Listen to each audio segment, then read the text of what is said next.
1 João, meditaremos hoje no capítulo 2, os versículos 3 a 11.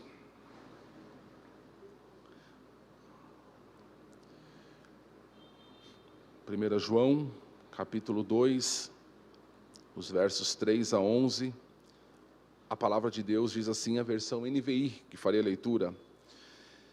Sabemos que o conhecemos se obedecemos aos seus mandamentos. Aquele que diz, eu o conheço, mas não obedece aos seus mandamentos, é mentiroso, e a verdade não está nele. Mas, se alguém obedece à sua palavra, nele verdadeiramente o amor de Deus está aperfeiçoado. Desta forma, sabemos que estamos nele. Aquele que afirma que permanece nele, deve andar como ele andou. Amados, não lhes escrevo um mandamento novo, mas um mandamento antigo, que vocês têm desde o princípio, a mensagem que ouviram. No entanto, o que lhes escrevo é um mandamento novo, o qual é verdadeiro nele e em vocês. Pois as trevas estão se dissipando e já brilha a verdadeira luz. Quem afirma estar na luz, mas odeia seu irmão, continua nas trevas. Quem ama seu irmão permanece na luz, e nele não há causa de tropeço. Mas quem odeia seu irmão está nas trevas, e anda nas trevas, não sabe para onde vai, porque as trevas o cegaram. Amém. João, irmãos, ele continua aqui fazendo o teste, a verificação. No capítulo 1 ele tinha falado assim, se dissermos, se afirmamos que temos comunhão com ele, mas andamos nas trevas, mentimos. Aí no versículo 9 do capítulo 1, versículo 8, se afirmarmos que estamos sem pecados, enganamos a nós mesmos. No versículo 10, se afirmarmos que não temos cometido pecado, fazemos de Deus um mentiroso. Então ele vai começar a análise por aquilo que as pessoas afirmavam. E agora, irmãos, João vai nos ensinar a fazermos uma prova daquele que verdadeiramente diz que anda na luz. Como nós sabemos, irmãos, aqueles que andam na luz, daqueles que estão nas trevas? Como podemos saber, irmãos, aqueles que verdadeiramente conhecem a Deus, daqueles que falam que conhecem, mas que ainda estão na escuridão? João vai mostrar, irmãos, que o verdadeiro conhecimento de Deus, e isso em toda a epístola, ele vai resultar numa coisa, transformação de vida. Conhecer a Deus necessariamente, irmãos, resulta em transformação de vida. E por que, irmão, João vai bater tanto nessa tecla? Porque naquela época os gregos afirmavam que o conhecimento de Deus se dava pelo intelecto, por informações. E tem muita gente assim hoje, irmãos. Ela acha que é suficiente ter informações acerca de Deus, que informações são suficientes. Depois os gregos diziam o seguinte, não, o conhecimento de Deus ele vem por meio da emoção, dos sentimentos, eu preciso sentir Deus. Então eles faziam aqueles cultos, sabe, cheio de transe, que a pessoa entrava em transe e começava ali a falar que está sentindo algo e que aquele algo era Deus. E aí João vai falar assim, não, é verdade, irmãos, que o nosso culto envolve emoção e que o nosso culto também envolve informação, o intelecto. Mas João vai dizer o seguinte, que a prova de que uma pessoa conhece a Deus, em primeiro lugar, é Deus ter se revelado para ela por meio de Cristo, ok? O homem jamais vai conhecer a Deus sem que antes Deus se revele ao homem. E essa revelação, ela vai causar, primeira coisa, uma profunda mudança no caráter. Como é glorioso, irmãos, e como a gente via isso, parece que mais antigamente, as pessoas chegaram na igreja, irmãos, e ter a vida totalmente transformada. O camarada era um pinguço, era um bandido, era um maluco, e daqui a pouco, irmãos, o caráter dele era outro, era um caráter novo, era um caráter transformado, irmãos. Então, o que João vai dizer é o seguinte, o verdadeiro conhecimento, ele vai produzir na pessoa mudança de caráter. Não é apenas intelectual, mas é uma coisa no coração. O conhecimento de Deus é verdadeiro quando ele é transformador. O conhecimento de Deus, ele é verdadeiro quando ele transforma. Paulo disse assim, tudo se fez, as coisas velhas se passaram e tudo se fez novo. Coríntios, 2 Coríntios 5:7. Então, irmãos, a prova que João vai dizer aqui é o seguinte: se conhecemos, versículo 3, sabemos que o conhecemos, se obedecemos aos seus mandamentos. A prova, irmãos, de que alguém conhece a Deus é a obediência. Volto a dizer, não é simplesmente ter informação acerca dele, mas é andar como ele andou. Quem conhece a Deus, irmãos, é uma pessoa que vive em sujeição a Deus. Sujeição a Deus. Isso, irmãos, não significa uma vida perfeita, não, né? Perfeitamente obediente, não, mas significa que a pessoa luta de acordo com a sua fraqueza humana, mas ela luta, né, para ser semelhante a Ele. Ela luta para andar como Ele andou. Quem conhece, irmãos, guarda os seus mandamentos. E a palavra guardar aqui, irmãos, dá a ideia de vigiar, de estar atento. Eu estou atento à palavra, eu estou atento. O que a Bíblia fala para mim? Eu vou tomar uma decisão, o que a Bíblia fala dessa decisão? Eu estou com um problema no relacionamento, o que a Bíblia fala sobre isso? É a pessoa estar atenta, irmãos, àquilo que a palavra diz. E aí, irmãos, porque assim, conhecer a Deus e ter comunhão com Deus, ou seja, estar em obediência a Deus, são duas faces da mesma moeda. Ninguém tem uma coisa sem não ter a outra. Ninguém tem uma face só da moeda. Ou você tem as duas faces, ou você não tem a moeda. É verdade? Ninguém pode falar que conhece a Deus se não tiver em obediência a Deus, se não guardar os mandamentos de Deus. Então, quem guarda vive sempre em busca, irmãos, dessa obediência. E isso, irmãos, não é de boca, não é falar, eu conheço. Não é dizer, eu senti que eu conheço, não. É uma obediência de conduta, na moral. Né? É mais difícil isso. É interessante, irmãos, que a geração passada, a geração dos nossos pais na fé, era uma geração, irmãos, de obediência. Ou seja, o nível de conhecimento de Deus era demonstrado por guardar os seus mandamentos. Não é verdade? Ele sempre dizia o seguinte, você conhece a árvore pelo fruto. É pelo fruto. Então, olha a conduta da pessoa e você vai saber se ela realmente conhece a Deus. A nossa geração, irmãos, ela tem buscado relativizar isso. Não podemos julgar ninguém.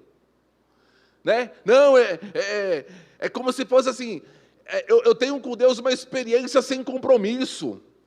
Meia hora, 1 hora de culto por semana já está bom. Eu fui lá, eu senti, eu descarreguei minha consciência, fui no culto do descarrego e já está bom. Ou então eu tenho apenas informações. É uma geração, irmãos, que não tem compromisso. É a geração do sexo sem compromisso. É a geração do fica com hoje, fica amanhã. E acha que com Deus é a mesma coisa. Do prazer sem aliança. Uma geração assim, irmãos, só pode andar nas trevas. Como disse o profeta, este povo me honra com os lábios. Canta que é uma beleza. Pensa num povo que canta. Mas o coração está longe de mim. E João vai dizer aqui, quem diz que conhece, guarda os mandamentos. O verdadeiro cristão não é aquele que vive dizendo que ama a Deus. É aquele que se esforça ao máximo em obedecê-lo. Temor, irmãos, isso fala de temor. A prova, irmãos, de que alguém ama a Deus, irmãos, é a busca incessante de imitá-lo. Eu quero imitar a Cristo. Tem uma frase que diz o seguinte, Cristo não é apenas o nosso mestre, Cristo é o nosso exemplo. É o nosso exemplo. E João disse assim no versículo 6, quem ama deve andar como ele andou. Isso, irmãos, nos remete à palavra que ouvimos no domingo, sobre o jugo. Não é verdade? Eu vou andar como ele andou se eu estiver com o jugo. Ou eu tenho o jugo e ando conforme ele andou, né? Ou eu não tenho jugo e caminho por mim mesmo, caminho à vontade, né? Fazendo o meu próprio caminho. João vai dizer assim, não, quem ama a Deus e quem conhece a Deus, anda como ele andou. Ou seja, a prova deste amor, irmãos, é a lealdade. E ele fala assim, e permanece nele, versículo 6. Aquele que afirma que permanece nele deve andar como ele andou. É interessante, irmãos, eu gostei dessa expressão permanecer. Porque essa expressão ela é tremenda, irmãos, porque ela traz a ideia de que algumas coisas ou alguns acontecimentos vão buscar nos tirar dele. Você sente uma pressão, irmãos, hoje no mundo, no coração, na mente, na política, na sociedade, nos valores, naquilo que querem colocar na família. É uma pressão, irmãos, para nos tirar dele, para nos afastar dele. E João vai dizer assim, quem ama, permanece nele. Essas coisas tudo passam, irmãos, as coisas vêm, as coisas passam, mas aquele que ama a Deus permanece, ele permanece do lado dele. É como se fosse um galho, irmãos, que permanece na videira, não sai, a tempestade passa, irmãos, e permanecer, irmãos, é aguentar, é continuar, é ficar firme, é não ceder. A ideia aqui é de perseverança em tempos difíceis. Permanecer, irmãos, é não abandonar o jugo na hora da tempestade. Eu vou ficar do lado dele, porque ele garante o meu caminho. Abra a Bíblia, irmãos, lá em João, o João do meio, o Evangelho de João, no capítulo 15. Olha como João, irmãos, ele gostava de descrever esses ensinos de Jesus a respeito de permanecer. João 15, eu vou ler no versículo 4. Farei leitura na NVI e volto a dizer. No versículo 4 de João 15, diz assim, até o 9. Olha só quantas vezes aparece a palavra permanecer. Permaneçam em mim, e eu permanecerei em vocês. Nem o ramo pode dar fruto por si mesmo, se não permanecer na videira. Vocês também não podem dar fruto, se não permanecerem em mim. Aí no versículo 5, eu sou a videira, vocês são os ramos. Se alguém permanecer em mim e eu nele, esse dá muito fruto, pois sem mim nada podeis fazer. Versículo 6, se alguém não permanecer em mim, será como o ramo que é jogado fora e seca. Tais ramos são apanhados, lançados no fogo e queimados. Versículo 7, se vocês permanecerem em mim e as minhas palavras permanecerem em vocês, pedirão tudo o que quiseres e lhes será concedido. Versículo 8, meu Pai é glorificado pelo fato de vocês darem muito fruto e assim serão meus discípulos. Versículo 9, como o Pai me amou, assim eu os amei, permaneçam no meu amor. Irmãos, eu não contei não, mas deu mais de 10 vezes a palavra, 9 vezes? A palavra permanecer, nesse pequeno trecho, é permanecer. Quem ama, irmãos, permanece. O compromisso do cristão, irmãos, com o Senhor é algo que persiste. Apesar de tudo que o cerca, é algo que dura. Irmãos, a gente, como diz lá no livro de Números, né? O pastor Maurílio gosta muito de falar sobre isso, nós somos os servos da orelha furada. O servo da orelha furada é o seguinte, irmãos, você tinha escravo naquela época, e o escravo ele servia o Senhor por um tempo. E aí, depois de um tempo, irmãos, aquele senhor era obrigado a dar a liberdade para ele ganhava liberdade. E às vezes acontecia, irmãos, do servo, do escravo, gostar tanto do senhor, que o senhor chegava para ele, você pode ir, você está livre, você já serviu pelo tempo que a lei manda. Ele falava, não quero ir não, eu quero ficar, mas você pode ir não, mas eu quero ficar, porque eu gosto do senhor, eu gosto de trabalhar aqui. E aí o que o senhor tinha que fazer? Tinha que pegar aquele escravo e furar a orelha dele.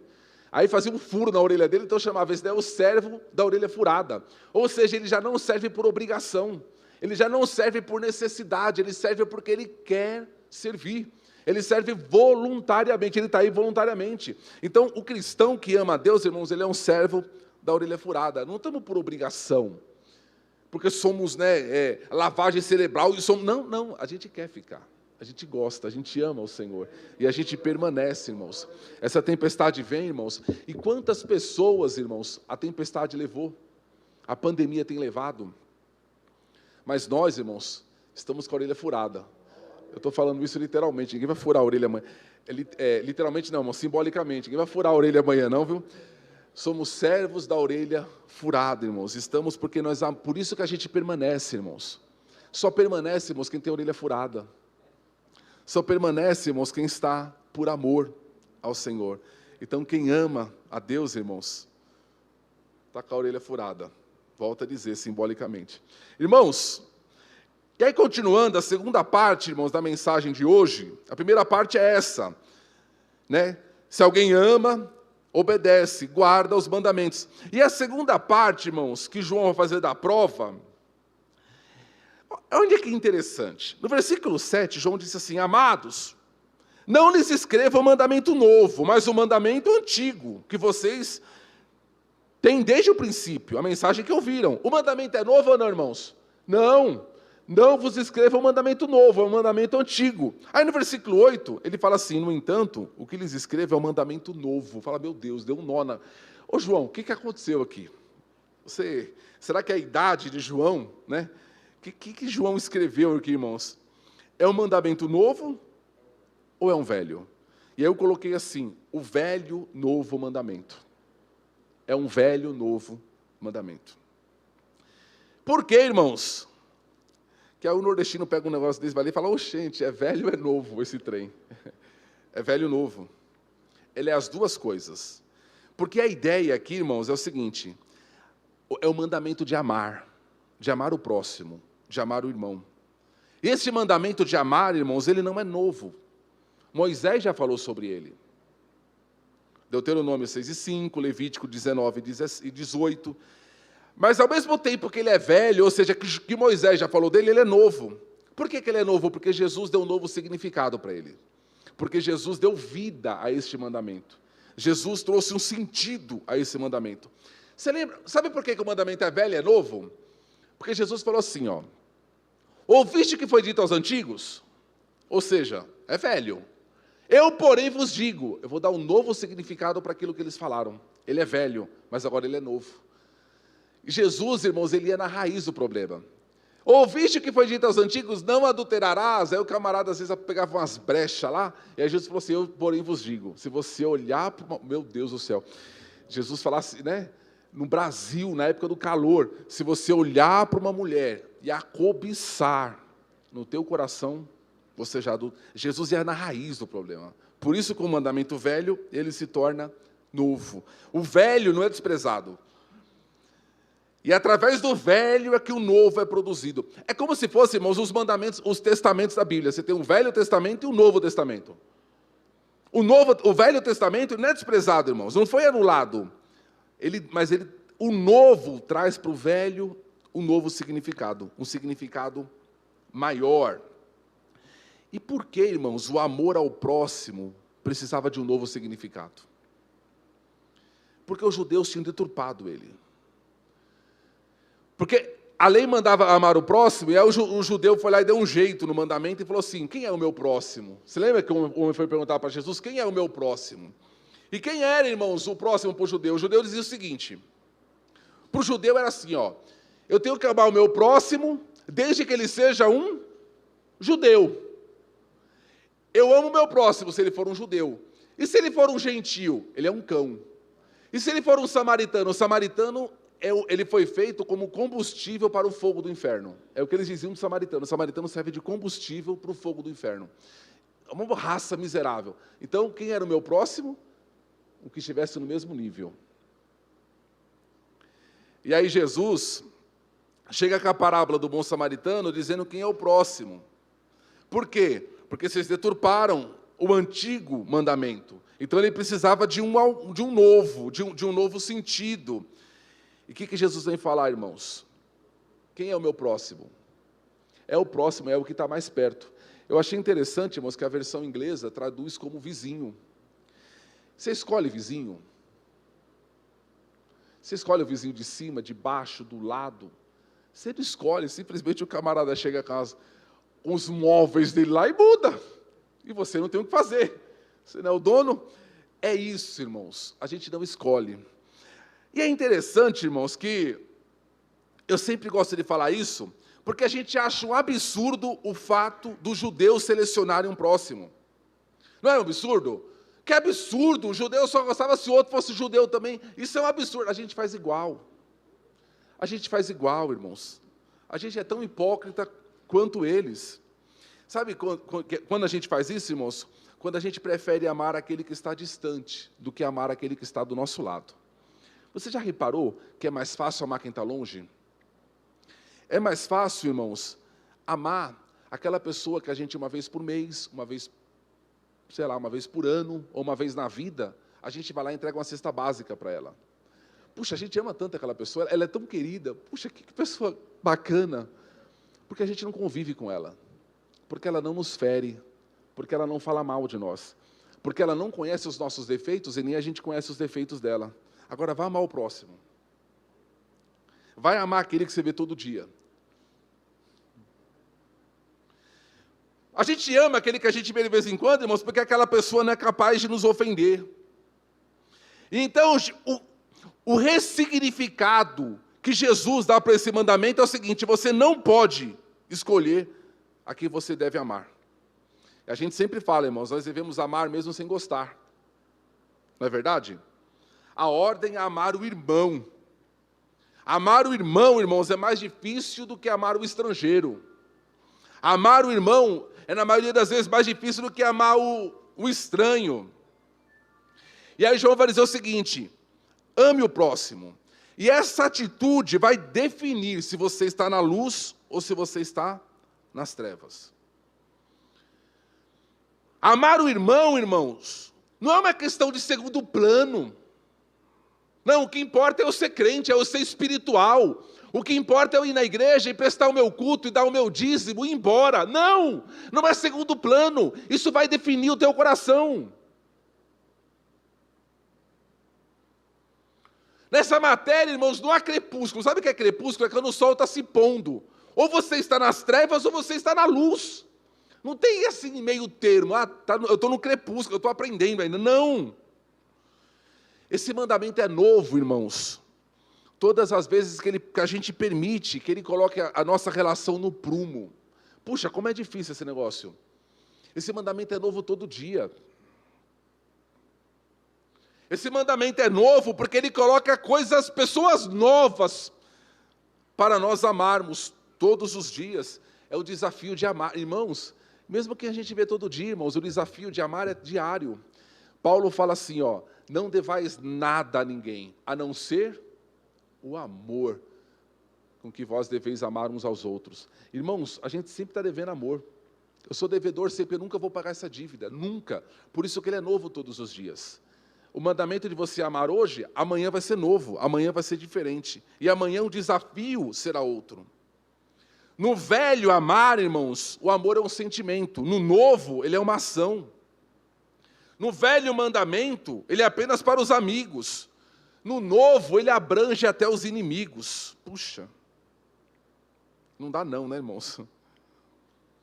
No velho mandamento, ele acontece nas trevas do nosso egoísmo, porque eu escolho quem eu quero amar. No novo, ele coloca a gente na luz. E aí vemos as pessoas como são, e nos mostramos como são.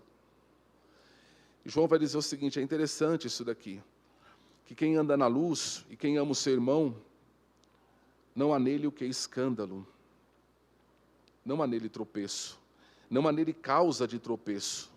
Versículo 10.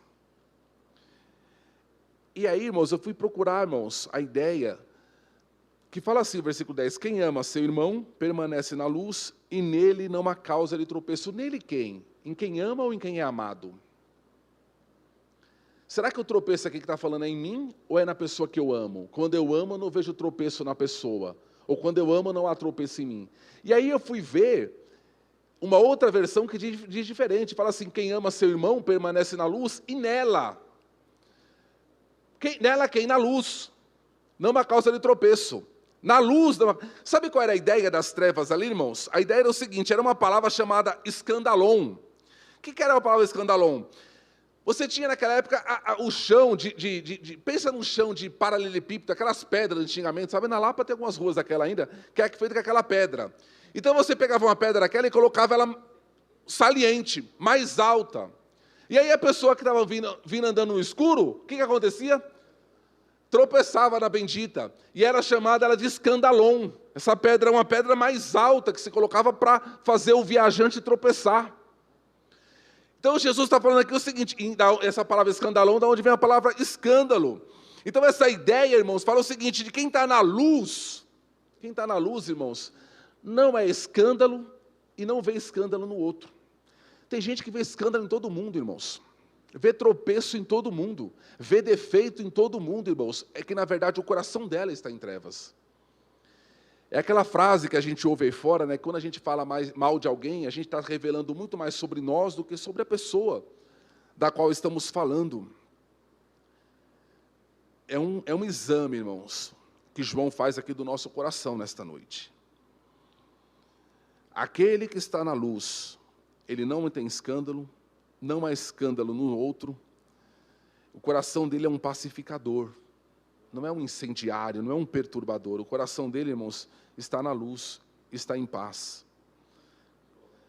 Tem uma história que conta que tinha um ceguinho, que quando ele saía na rua de noite, era um ceguinho, mas quando ele andava de noite na rua, ele andava com a lanterna. E aí um dia um homem perguntou, mas por que você anda com a lanterna de noite? Você é cego. Ele falou assim, não, é para os outros não tropeçar em mim. É para que os outros vejam a luz. O crente tem que ser assim, irmãos. É não fazer os outros tropeçar, não é só pensar em você. Os outros não podem tropeçar por tua causa. Ai daquele, Jesus disse, que fizer um dos pequeninos tropeçar, não é verdade? Então, irmãos, é isso. O ódio leva o coração do homem para as trevas e nele há muitos tropeços. Mas aquele que está na luz tem uma vida sem fingimento, sem hipocrisia, sem falsidade. E nele não há escândalo. E vamos concluir, irmãos, a mensagem nesta noite, lendo Provérbios, capítulo 4. Isso fala muito sobre nós. Provérbios, capítulo 4, os versos 18 e 19. Provérbios 4, 18 e 19, diz assim a palavra de Deus. A vereda do justo é como a luz da aurora, que brilha cada vez mais até a plena claridade do dia, ou até ser dia perfeito, na versão dos irmãos. É o versículo 18. A vereda do justo é na luz. E a vereda do ímpio? É o versículo 19. Mas o caminho dos ímpios é como densas trevas. Nem sequer sabem em que tropeçam. Cai e não sabe nem onde. O coração está nas trevas. Irmãos, vamos amar uns aos outros. Filhinhos, amai-vos uns aos outros. A grande questão aqui é, quem ama a Deus anda como ele andou. E não mede nenhum esforço para isso, em se sujeitar a Deus. Quem conhece a Deus, ama seu irmão. É o pensamento simples de João. Se eu amo a Deus, eu obedeço a Deus.